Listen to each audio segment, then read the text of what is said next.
عمرك حسيتي باللي راك انت محبوس في واحد البيت بوحدك؟ كتشوف الدنيا من بعيد، كتشوف الناس كيوصلوا كيتبدلوا، انت باقي في بلاصتك. كتقول الزهر معكس، الوقت قاصحة، الضوء ما عطاتنيش. ولكن الحقيقة ما غاديش تعجبك اللي غنقول لك. هاد السجن انت اللي بنيتيه سميتو عقلية الضحية، واليوم في هاد الفيديو غادي نحلو هاد السجن. هاد الحقيقة اللي كتعيشها هي حالة انفصال عن الذات، واليوم غنفهمو علاش عقلك كيدير هادشي، كيفاش ترجع تحس بالحياة.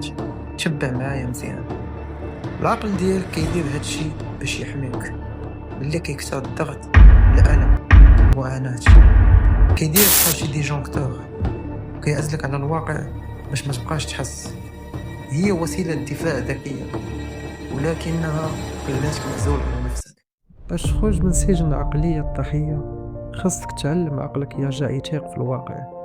دابا غنعطيك 3 الحلول و3 التقنيات غتطبقهم معايا دابا. التقنية الأولى، تقنية 5 4 3 2 1. وقف فين ما كنتي وسمي 5 ديال الحوايج كتشوفهم، 4 ديال الحوايج كتقدر تقيسهم بيدك، و3 ديال الأصوات كتسمعهم دابا، و2 حوايج كتشمهم، وحاجة وحدة كتذوقها. هاد التقنية كترد الوعي ديال الحواس ب5 وكيهبط من خيالك للواقع. التقنية الثانية، تقنية الماء البارد. اغسل وجهك بالماء بارد بزاف، وهاد الصدمة والشوك كيدير غسات للجهاز العصبي وكيرجعك للحظة الحالية. التقنية رقم 3، ما تقاومش الحالة. ملي تحس بالانفصال ما تخافش، قول لعقلك شكرا حيت بغيتي تحميني، ولكن انا دابا امن. ملي كتقبل الحالة كتفقد القوة ديالها وغتمشي بوحدها. العودة للواقع كتبدا بالتصالح مع أحاسيسك، ماشي الهروب منها.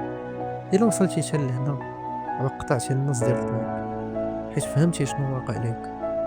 كتب لي تم في التعاليق إلا غتطبق هذه التمارين، وبارطاجي الفيديو مع أي واحد كتحس بيه غارق في الأفكار ديالو. وما تنساش المفتاح ديما في يديك، وانت اللي عندك القوة باش تحل هاد السجن. كان معاكم ما ينساش بالدعيجة.